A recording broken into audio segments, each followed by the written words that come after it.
Welcome back to Story Hustler, Murder, Mayhem, PTSD. I'm Dylan. And I'm Mike. Like and subscribe. We have another reoccurring episode, reoccurring theme, something that we never seem to get off of. The It's FLDS another story. Blockbuster. Yeah, we're back on the story, tracking, chasing, trying to get our arms around our friend Warren Jeffs, his revelation to round up the children and the subsequent missing children. Yep. And those who have been following our little diatribes here know that this is an issue that we have been ranting about and wanting more attention about. And we're following sort of how this story is now, because it's not the thing that's really interesting to me, having covered this. It's not a Utah and Arizona story anymore, and it used to be almost exclusively the story of these two states. Yeah, but it seemed that if you didn't live here, you didn't know about it. Yeah, that's really for sure. So, and now it seems to be more of a national story, but it still seems to be operating underground. And it needs to have a larger audience, because in many ways, this used to be an exclusively Utah and Arizona story. Yeah, it seemed like people didn't really know about it unless you were from Utah or Arizona. You went around every time we talk about it. Yeah, anytime I talk about polygamists, or honestly Mormons kind of felt like alien to a lot of people, but just polygamists in general, they were like, what is that? I don't know what that is. But This was dinner time conversation for me. You can understand why most people, when you talk about it, who are polygamists? they? What's going on with Colorado City? And they didn't know. Mm-hmm. But they probably should have. But they didn't, and Utah and Arizona know the story all too well. But suddenly, because of the new logistics of Mr. Jeff's, I would argue, criminal enterprise, it's now really scattered to the wind. Well, I feel like the one compound in one state didn't really serve them very well. I mean, in Texas, it got raided, so now they've kind of gone nationally, but it feels like it's even more under the radar. Smaller compounds. Safe houses spread out nationally. And it's been interesting to watch local media markets, smaller media markets, piece this together because it's popping up in their towns. Yeah, no, that's really interesting, because, those of us in Utah and Arizona know the story. Mm-hmm. And the old-time reporters have covered it before.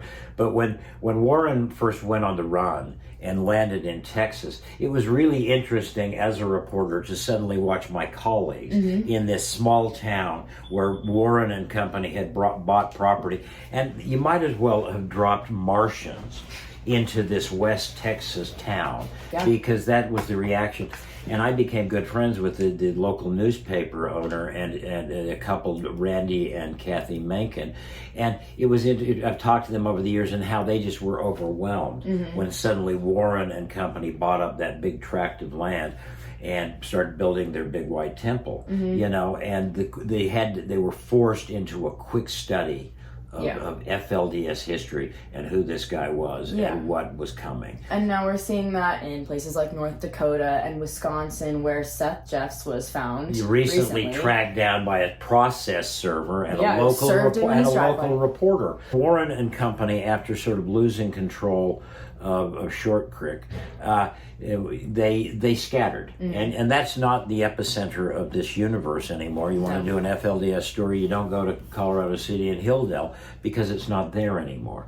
They moved to Texas when they started getting in trouble. That blew up in their face, and Warren got thrown in prison down there, and the state of Texas confiscated that land. They're now using it for some sort of law enforcement training center, which is, I think, richly ironic. Yes. But after Texas went, belly up, then it really started to fragment. And obviously, much of the concentration, as you mentioned, has headed up into that's kind of Midwest, North Midwest, I feel like. In Minnesota, we know North Dakota, Wisconsin. And we can track the link, because when that man that we've focused on a lot here, Heber Jeffs, kidnapped a child in Utah, and then he was busted in Minot, North Dakota, taking this girl under Warren's edict of rounding up the children. But he was brought back to court in Utah. And that's where the crime. I know it's where it happened, but still, it seems like a lot of the activity is happening up in North Dakota. And even then, when they arrested Heber and they were covering that story, I got the sense that the local media was a lot more aggressive on this and saying this was a kidnapping kidnapping and calling it out for. They brought him back to Utah, and they softballed him and gave him dropped all of the charges, significant charges, and just gave him a pat on the head and sent him home.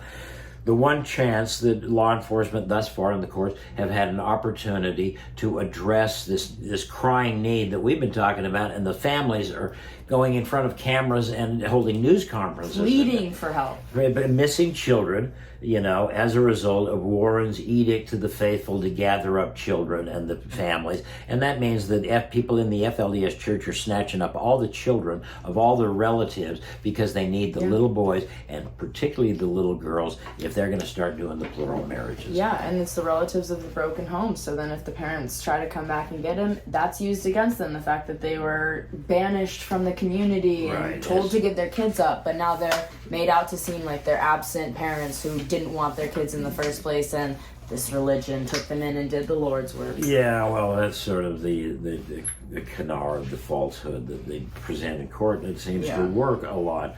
I'm just real interested to continue to watch this, because it used to be the story in my backyard, so as far away as Colorado City was, it was still here, it was local.